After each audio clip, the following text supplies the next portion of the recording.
सभी भाई बहनों को शालोम।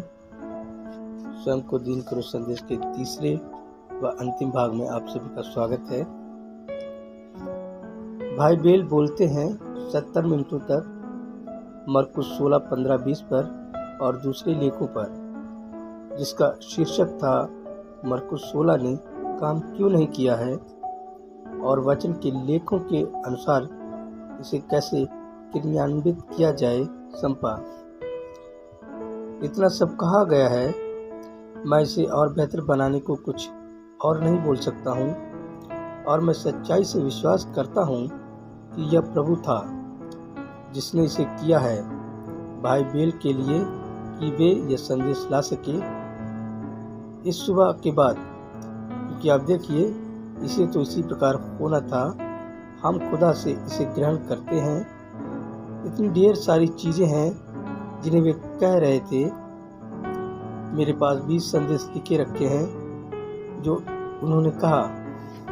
मैं एक छोटे से उदाहरण इलस्ट्रेशन के बारे में सोच रहा था, उसके पक्ष में बोलने के लिए जो उन्होंने कहा है। अब हम इस घड़ी की ओर देखते हैं, समय पता लगाने के लिए। जब तक कि घड़ी के अंदर प्रत्येक उपकरण एक दूसरे के साथ सामंजस्य में न हो, हमें कभी भी सही समय का पता नहीं चल सकता। क्या यह सही बात है? कलीसिया कहती है आमीन। संपा और यह हम सब के लिए है। हम सब एक साथ, यदि हम तीसरे खिंचाव को वास्तविकता में खुदा के लिए कुछ करते देखना चाहते हैं, हम में से प्रत्येक को एक सामंजस्य में खुदा के आगे स्वयं को नम्र व दीन करना होगा और अपनी गलतियों का अंगीकार करना होगा और प्रार्थना करना और इन चीज़ों के लिए खुदा पर विश्वास करना होगा। मैं सत्यता से विश्वास करता हूँ कि जो भाई बेल ने कहा है वह सत्य है कि खुदा कभी भी अपना आत्मा एक अपवित्र, अधार्मिक, अवज्ञाकारी मंदिर में नहीं रखेगा। नहीं, इसे तो हमारे हृदय की सफाई के रास्ते से ही होकर आना होगा, सारी छल कपट और अधर्म से, ताकि हम खुदा के सामने शुद्ध हों, कि वह अपने शुद्ध निर्मल पवित्र आत्मा को हम में से कार्यान्वित कर पाए।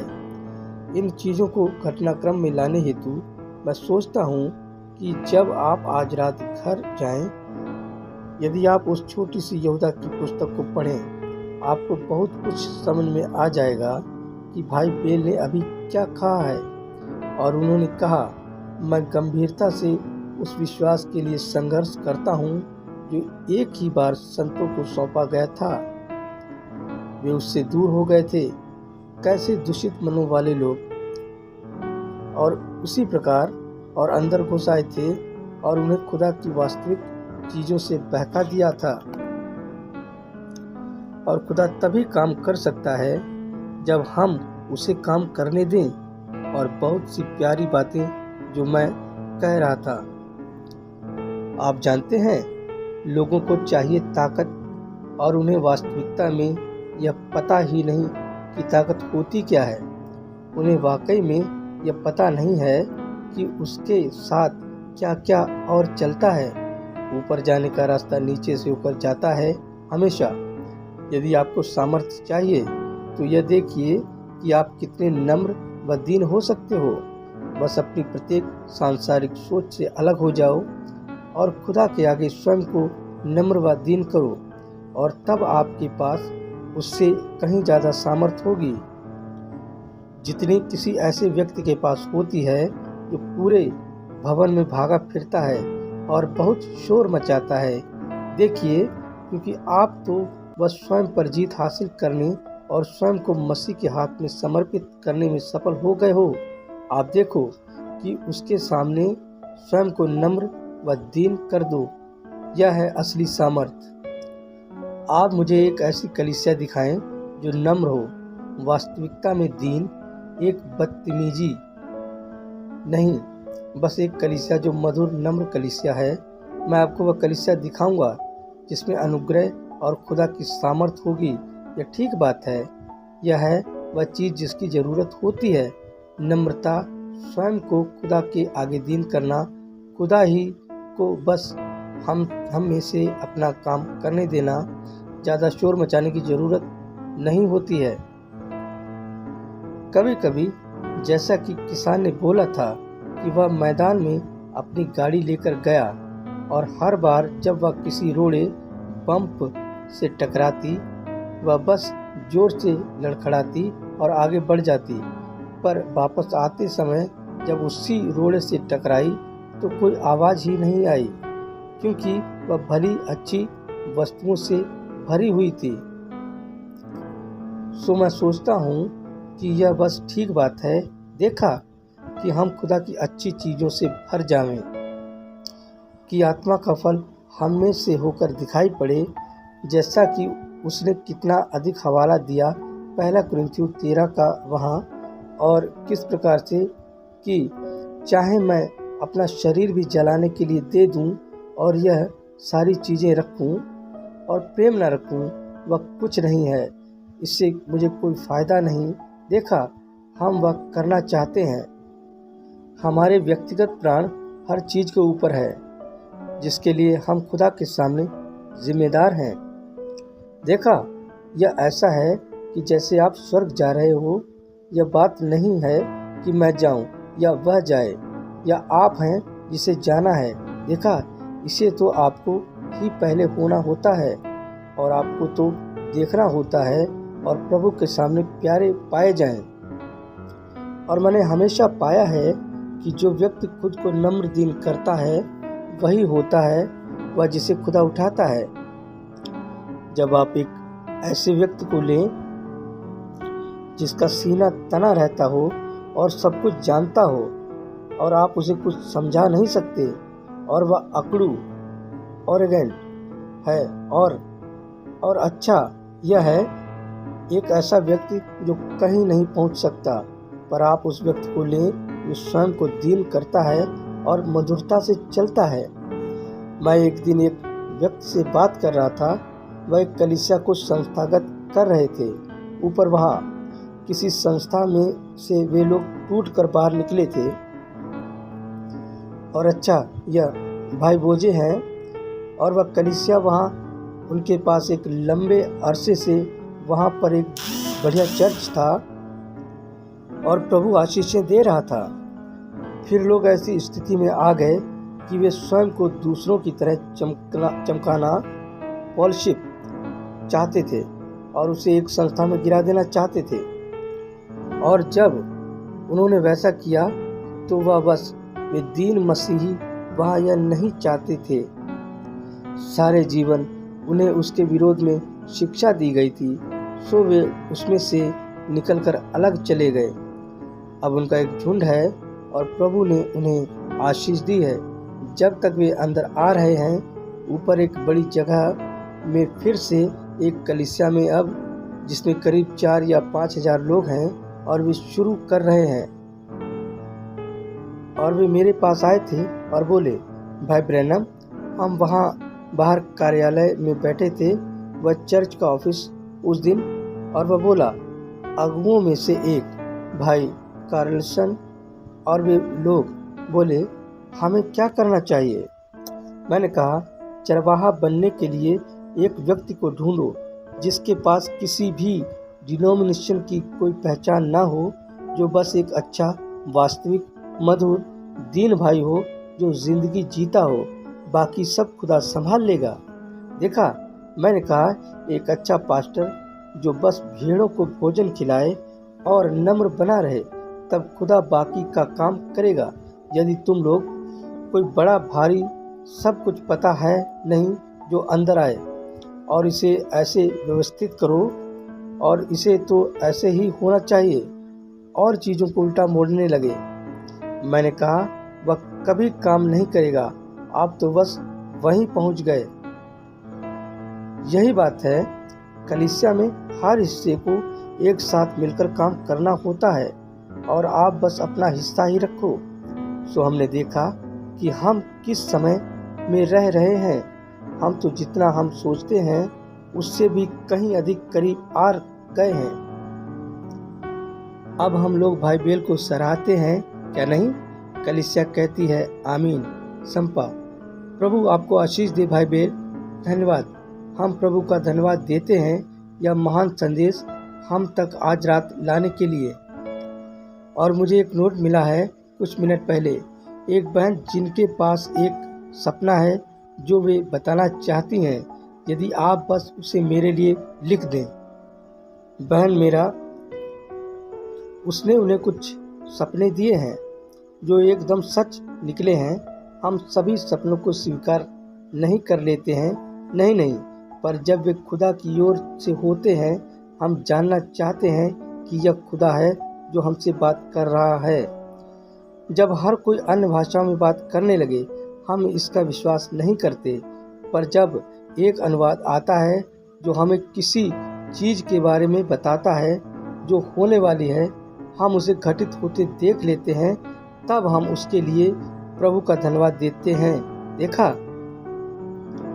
हम इसे निर्विघ्नता से, मधुरता से और प्रभु के अनुसार चलते रहने देना चाहते हैं। सो बस याद रखें कि आपके हिस्से का काम मुख्य धारा में भी हो सकता है, या कोई छोटा हाथ या छोटा हिस्सा, समेटने वाली शाखा, वाइंडिंग स्टेम, या वह जो कुछ भी हो, या घड़ी के सामने वाले कांटे हो सकते हैं जो समय बताते हैं। पर वह जो कुछ भी है, इसकी ज़रूरत होती है कि हम सभी एक साथ एक सामंजस्य में यीशु मसीह के सुसमाचार के साथ काम करें, इसे घटनाक्रम में ले आने के लिए।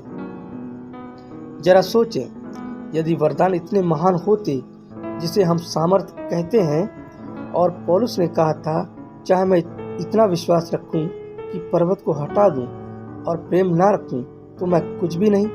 जरा इसे सोचें। और भले ही आप कहो, अच्छा मैं बाइबल समझता हूँ, चाहे मैं खुदा के सभी भेदों को जानूं, देखा, और फिर भी बाहर जाकर वही करता हूँ और प्रेम न रखूं, मैं कुछ भी नहीं। देखा, मैं अभी तक कहीं नहीं पहुँच पाया हूँ। देखा, मुख्य बात तो है कि खुदा से प्यार करो और उसके साथ स्वयं को दीन करो। अब निश्चय ही कार्यक्षेत्र में इतने वर्षों के बाद और सारी दुनिया घूमने के बाद और भिन्न भिन्न लोगों को देखने के बाद मुझे थोड़ा बहुत तो उस दरवाजे के बारे में मालूम होना ही चाहिए जिसमें से अंदर प्रवेश करना है। और यदि आप खुदा के साथ कहीं पहुंचना चाहते हैं, कभी अपने पास एक बदतमीज अकड़ वाली आत्मा को भटकने ना दें, किसी द्वेष को अंदर आने ना दें। इससे कोई फर्क नहीं पड़ता है कि कोई क्या कहता है। यदि वे सब गलत हैं, आप उस व्यक्ति के विरोध में कोई मनोधारणा कॉम्प्लेक्स कभी ना बनाएं। देखा, आप बस मधुर व दयालु बने रहें। याद रखें, खुदा ने आपसे तब प्यार किया जब आप गुनाहों में थे, और यदि खुदा का आत्मा आप में है तो दूसरे व्यक्ति को तब भी प्यार करोगे जब वह गलती में हो। देखा, बस उसके लिए प्रार्थना करें और एक दूसरे से प्यार करें।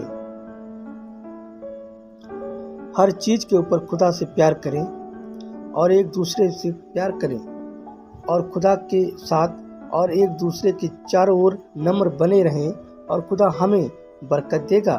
और वह क्या करेगा यह कहना तो मुश्किल है। अक्सर जब कलीसियाओं में संख्या में बढ़ोतरी होने लगती है और वे बड़ी हो जाती हैं या कुछ वैसा ही, तो वे उस वास्तविक चीज से दूर हट जाते हैं, असली चीज।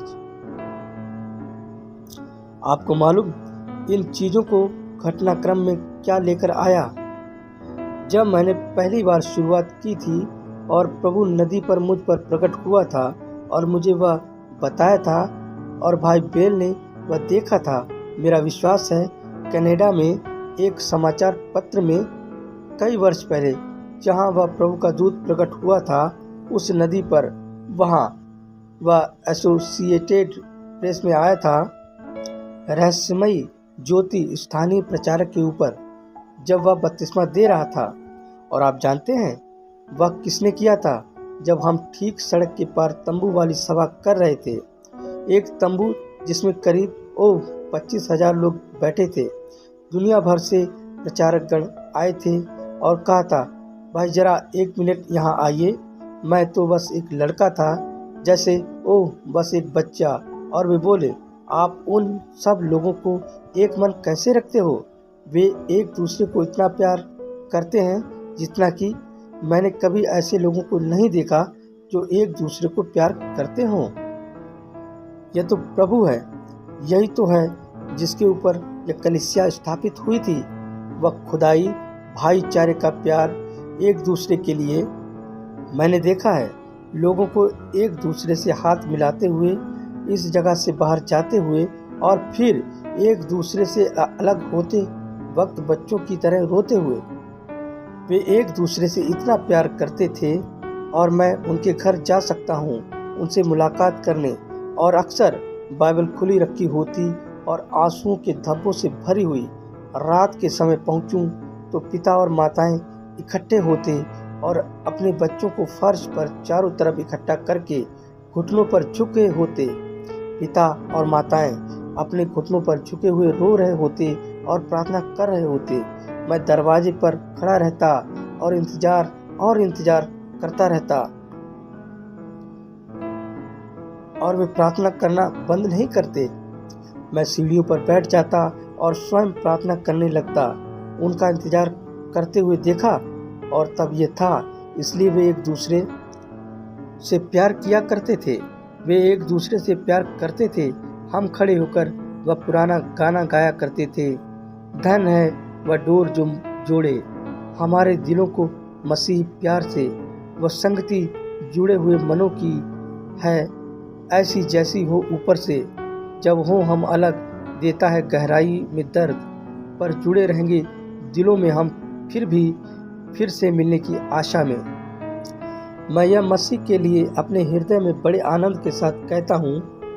उनमें से कई वहाँ सो रहे हैं उन चिन्हित की हुई कब्रों में आज रात, उस महान पुनरुत्थान के इंतजार में जहाँ हम फिर से मिलेंगे एक साथ। कभी भी उस आत्मा को यहाँ से चले मत जाने देना। यदि कभी भी ऐसा हुआ तब मुझे परवाह नहीं कि तुम्हारा पास्टर कितना अच्छा बोलना जानता है, कितनी अच्छी तरह वह तुम तक खुदा का वचन लाता है। खुदा का आत्मा शोकित होकर चला गया है, देखा, जबकि हम सभी चीज़ों को पा सकते हैं संगति में, और आप रूप से एक दूसरे से प्यार करें, तब खुदा हम में से काम करेगा। और हम समय देख रहे हैं कि लोग आएं और कहें, यदि आप एक कलीसिया को देखना चाहते हैं जो वास्तविक में दीन है, एक कलीसिया जो वास्तव में खुदा से प्यार करती है, एक बार जरा वहाँ टेबरनेकल में जाओ और उन्हें देखो कि उनमें एक दूसरे के लिए कैसी चिंता है और सम्मान है। और जब सुसमाचार प्रचार होता है, कितने भय सहित आदर में होते हैं, किस तरह हर चीज सटीक रूप से सुव्यवस्था में होती है। हाँ, तब वे देख सकते हैं कि किस समय में हम जी रहे हैं। हाँ, तब वे देख सकते हैं कि किस समय में हम जी रहे हैं। आप खुद अपने बीच में खुदा के आत्मा को मंडलाते हुए देखेंगे। महान चिन्ह और चमत्कार और चीज़ें घटित होंगी।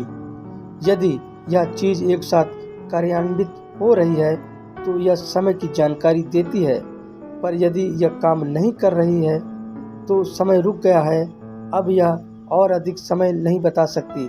सो यदि हम वह समय जिसमें हम जी रहे हैं जानना चाहते हैं तो सभी लोग फिर सुसमाचार में एक साथ काम करने लगिए, एक दूसरे से प्यार करते हुए और खुदा को प्यार करते हुए, और सुइयाँ स्वयं ही वह समय बताएंगी जिसमें हम रह रहे हैं। क्या आप विश्वास करते हैं? कलीसिया कहती है आमीन। संपा, निश्चय ही आमीन। प्रभु आपको वास्तविकता में अधिकाई से आशीष दे। आप भूलिएगा मत, इस हफ्ते आइएगा। और यदि आप किसी भले बीमार लोगों को जानते हैं जो आता है, उन्हें बताइएगा कि जब वे आते हैं कहें, प्रिय, मैं तुमसे पूछना चाहता हूँ, हम लोग रविवार सुबह टेबरनेकल में बीमारों के लिए प्रार्थना करने जा रहे हैं और तुम पिछले कुछ समय से बीमार हो। अब मैं जाना चाहता हूँ। अब मैं हमेशा ही जाना चाहता था। मैंने रविवार रात को ही संदेश सुना है एक भाई से वहाँ, कि किस तरह हमें एक दूसरे से अपनी गलतियों का अंगीकार कर लेना चाहिए और एक दूसरे के लिए प्रार्थना करनी चाहिए ताकि हम चंगे हो सकें। याकूब 5:14-13, 14-15 देखा कि हम एक दूसरे से अपनी गलतियों का अंगीकार करें। इससे पहले हमें हमारी चंगाई मिले, अपनी गलतियों को एक दूसरे के सामने मान लें और एक दूसरे के लिए प्रार्थना करें। देखा यह ठीक वही बात है जिसके विषय में वे बात कर रहे थे। आज रात मरकुस 16 वाले सुंदर गुणों को वापस ले आता है। उसे मिलाइए एक साथ, वह आपको मिल जाएगा, तब चंगाइयाँ घटित होगी। यीशु की ओर देखें, कुछ और नहीं बल्कि प्यार से भरी हुई एक गठरी। देखा, वह प्रगट खुदा था। उस खुदा ने स्वयं को हम पर प्रकट किया, तो कोई आश्चर्य नहीं कि आश्चर्य कर्म होंगे। उसका विनम्र जीवन और समर्पित जीवन जो आता है बस खुदा होकर मनुष्य होने से, बस खुदा को स्वयं में से ही व्यक्त करना, इसी ने उसे वह बनाया जो वह था। मैंने हमेशा ही कहा, मेरे लिए वह बात जिसने यीशु को खुदा बनाया वह था वह तरीका जिसमें उसने स्वयं को दीन बनाया। वह इतना महान था, फिर भी वह कितना छोटा बन गया। देखा, यह ठीक बात है। प्रभु आपको बहुत अधिकाई से आशीष दे। अब आइए समाप्ति के लिए खड़े हो जाएं। आइए बस इसकी चेष्टा करें। आपको शायद पता नहीं चलेगा बहन कि धन है वह डोर जो जोड़ती है। आइए उसे एक बार गाएं। क्या आप गाएंगे? शुरुआती स्वर दीजिए हमें। धन है वह डोर जो जोड़ती है हमारे दिलों को मसीही प्यार में, वह संगति जुड़े हुए मनों की है, ऐसी जैसी हो ऊपर से। अब जबकि हम इस अंतिम आयत को गा रहे हैं, आइए एक दूसरे का हाथ थाम लें जब होते हम अलग, और बस कहें, खुदा आपको आशीष दे। भाई बहन, मैं आज रात आपके साथ यहाँ होकर बहुत खुश हूँ। देखा, कुछ उसी प्रकार से और वहीं पर पीछे मुड़ जाएं। अब आइए इसे गाएं। जब होते हम अलग, खुदा आपको आशीष दे। भाई नेविल देता है हमें गहराई में दर्द, पर जुड़े रहेंगे दिलों में हम फिर भी, और फिर मिलने की आशा में। हम प्रभु यीशु से प्यार करते हैं, क्या आप नहीं करते? कलीसिया कहती है आमीन। संपा कैसे? जब तक ना मिले हम, जब तक ना मिले हम, जब तक ना मिले हम यीशु के चरणों में, जब तक ना मिले हम, जब तक ना मिले हम। खुदा आपके साथ रहे जब तक हम ना मिले हम फिर से। आइए अपनी आंखों को बंद करें और अब इसे आत्मा में गाएं। जब तक ना मिले हम, जब तक ना मिले हम, जब तक ना मिले हम यीशु के चरणों में, जब तक ना मिले हम, जब तक ना मिले हम। खुदा आपके साथ रहे जब तक हम ना मिले हम फिर से। जबकि हमारे सिर झुके हैं, हम तो बच्चे हैं, खुदा के बच्चे। आइए इसे गुनगुनाएं। भाई ब्रैनम और कलीसिया गुनगुनाते हैं, खुदा आपके साथ होवे। संपा, ओह यह तो हम तक खुदा की आत्मा को ले आता है। क्या आप कल्पना कर सकते हैं उन शुरुआती दिनों की जब वे चट्टान के पटरों पर बैठा करते थे? खुदा आपके साथ रहे जब तक ना मिले हम फिर से। जबकि हमारे सिर झुके हुए हैं, मैं वहाँ पीछे भाई एलन से कहने जा रहा हूँ, हमारे बीच में एक नया भाई है। यदि वे प्रार्थना के वचन से हमारी सभा को समाप्त करें। भाई एलन। प्रभु आप सभी भाई बहनों को ढेर सारी आशीष दें। आमीन। जय मसीह।